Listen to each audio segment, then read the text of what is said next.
um tema que eu acho muito, muito, muito importante na área de saúde mental, que é o diagnóstico. Umas 3 pessoas estavam me perguntando sobre isso nas últimas semanas, sobre o que eu achava do paciente saber o diagnóstico, como que eu trabalhava em relação a isso. E para completar, eu estava conversando com uma paciente, até falei para ela que eu ia gravar um vídeo sobre isso, e ela estava trazendo para mim o quanto que o diagnóstico trouxe para a vida dela leveza, luz no fim do túnel. Gente, e assim, para início de conversa, por que é muito importante falar na área psi, principalmente na abordagem de maior complexidade, falar em termos diagnósticos? Primeiro, para conseguir ajudar esse paciente, para toda a equipe se entender. Muitas vezes a gente ouve que os diagnósticos são apenas rótulos. É como se fosse feio a gente trabalhar com diagnóstico. Inclusive, eu também acho essa história muito demodê. Falo mesmo, sabe por quê? Porque eu acho que eu passei a minha faculdade toda ouvindo isso. Eu já me formei já tem muito tempo. A gente já tem que superar essas questões, né? Mas então vamos lá. Primeiro, a gente tem que entender que o diagnóstico ele não define uma identidade de uma pessoa. Com certeza, gente, não é isso que a gente está falando aqui, sobre o diagnóstico definir a identidade da pessoa. Mas sim sobre uma ferramenta que faz com que eu consiga entender melhor o que essa pessoa traz como expressão do sintoma. Com certeza, isso não é uma análise completa. Eu tenho que ouvir esse paciente, eu tenho que entender melhor. Mas vai me dar informações objetivas sobre potencialidades, vulnerabilidades, prognóstico. E o que eu quero dizer com isso? Que uma pessoa que é diagnosticada com esquizofrenia, por exemplo, ela não vai ser igual a outra pessoa diagnosticada com esquizofrenia. Não é disso que se trata. Tá? Mas para um paciente meu diagnosticado com esquizofrenia, eu preciso entender quando ele abriu esse quadro, como foi que ele abriu o quadro, o que aconteceu depois, como foi o curso dos sintomas e como os apontamentos científicos falam sobre o curso dos sintomas, sobre o tratamento disponível, sobre a abordagem que eu tenho que fazer com a família, se precisa, em alguns casos. E aí eu consigo alinhar ciência e prática e ajudar meu paciente com o que vulnerabiliza ele de fato. E isso continua fazendo com que eu veja cada indivíduo como único e com uma identidade que vai muito além de qualquer diagnóstico. Inclusive, gente, os profissionais de saúde mental têm a responsabilidade de usar o diagnóstico de maneira a ajudar e não estigmatizar. Um bom profissional, ele sempre vai explicar esse diagnóstico de forma que seja útil e empoderadora para aquele cliente, para aquela pessoa. E isso é fundamental para que esse diagnóstico seja visto como uma ferramenta de auxílio, que deve ser assim, né? E não como um rótulo fixo. Então, quando a gente aumenta a compreensão até pública sobre o diagnóstico psiquiátrico, a gente pode sim reduzir o estigma associado a ele. Quando a gente educa, né, sobre saúde mental, é muito importante para ajudar a diferenciar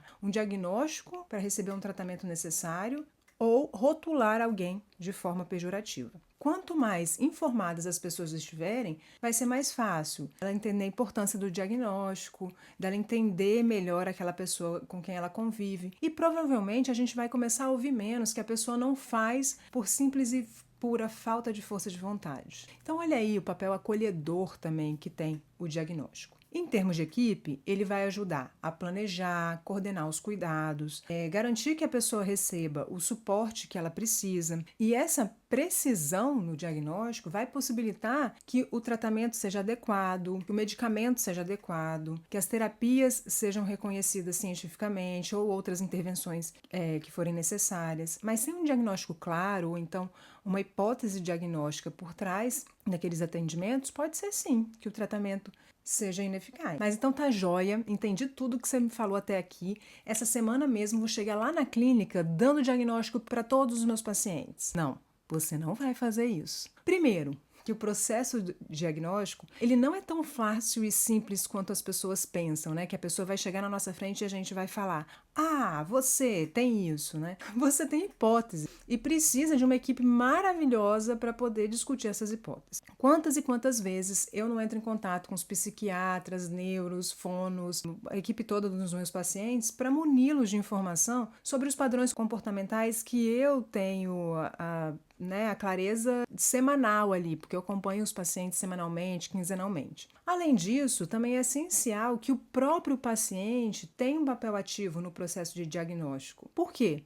Porque rotular é olhá-lo da primeira vez e falar: nossa, olha, transtorno de personalidade para você, viu? Mas isso, primeiro, que poderá não ser verdade, né? Porque A gente sabe que na área psi a gente precisa de tempo para entender o repertório comportamental e o que ele significa em termos diagnósticos. E segundo, esse tipo de abordagem, né, faz com que o paciente se sinta sem controle da própria vida. E você ser o especialista que sabe tudo só favorece rótulo e desfavorece a autonomia. Na minha prática clínica, a sementinha do diagnóstico ela precisa ser plantada como hipótese. E o paciente tem todo o direito de discordar de mim, gente.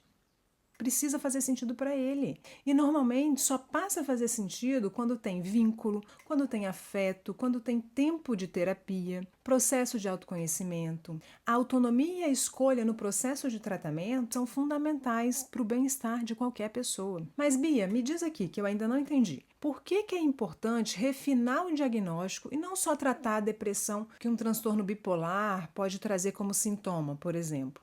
Gente, primeiro, porque quando a gente está falando do diagnóstico psiquiátrico do tipo bipolaridade, o paciente ele precisa desenvolver estratégias para uma depressão que vai acompanhar o curso da vida. Por exemplo, mesmo ele fazendo tratamento, mesmo ele se dedicando, muitas vezes pode ser que essa depressão ela volte novamente a visitá-lo, dependendo de alguns gatilhos. Então a gente precisa explicar que ele tem essa vulnerabilidade para revisitar aquele lugar algumas vezes na vida dele, mas que a gente está ali para desenvolver estratégias e que cada vez que tenha essa revisita, né, essas vezes sejam diferentes. A gente então vai potencializar as habilidades de lidar com as vulnerabilidades. Mas e aí?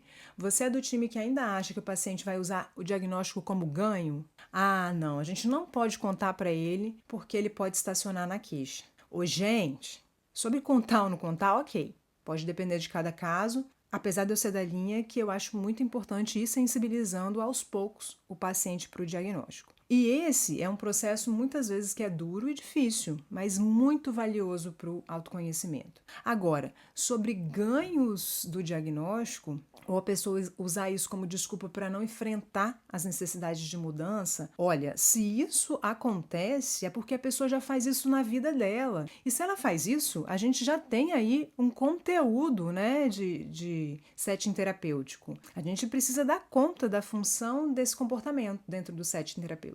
E não omitir o diagnóstico por conta disso. Mas se é um processo de autoconhecimento, quando eu sei o que eu tenho, eu também fico mais engajada, eu alinho as minhas expectativas sobre alta, sobre estar bem ou mal, sobre a necessidade de medicação. E aí a pessoa consegue, inclusive, compreender melhor os próprios padrões de comportamento, as emoções, ela vai ganhando insights significativos sobre si mesma. E esse autoconhecimento, ele leva, sim, à aceitação e as estratégias mais eficazes para lidar com os desafios da vida e para lidar com a vulnerabilidade que esse diagnóstico também vai né, trazer ali como pano de fundo. E até para lidar com a crítica dos familiares, que às vezes questionam por que a pessoa já faz tratamento tem tanto tempo e ainda não teve alta. Muitas vezes o diagnóstico ele traz um grande alívio, pois vai fornecer uma explicação para o sentimento e comportamento que pode ter sido por muito tempo confuso e angustiante na vida daquela pessoa. E muito disso porque culpabilizava o eu, por não conseguir isso ou aquilo, ou por ser intenso demais. E aí essa pessoa agora passa a entender que essa intensidade, essa anedonia fazem parte do processo e ficar mais atenta a gatilhos, né? Saber que há um nome para a condição e que tem outras pessoas que também vão experimentar aquilo pode ajudar, sim, a pessoa a se sentir menos isolada e mais comprometida com todo o seu processo. Falei muito hoje, hein? Vocês gostaram de todo esse material? Espero que sim, são coisas importantes que eu venho amadurecendo ao longo do meu processo de atendimento clínico. Então, quem gostou, curte esse vídeo, manda para as pessoas que precisam ter acesso a eles e quero que vocês estejam aí participando, trazendo as dúvidas para a gente poder fazer com que essas informações sejam bem interessantes para vocês.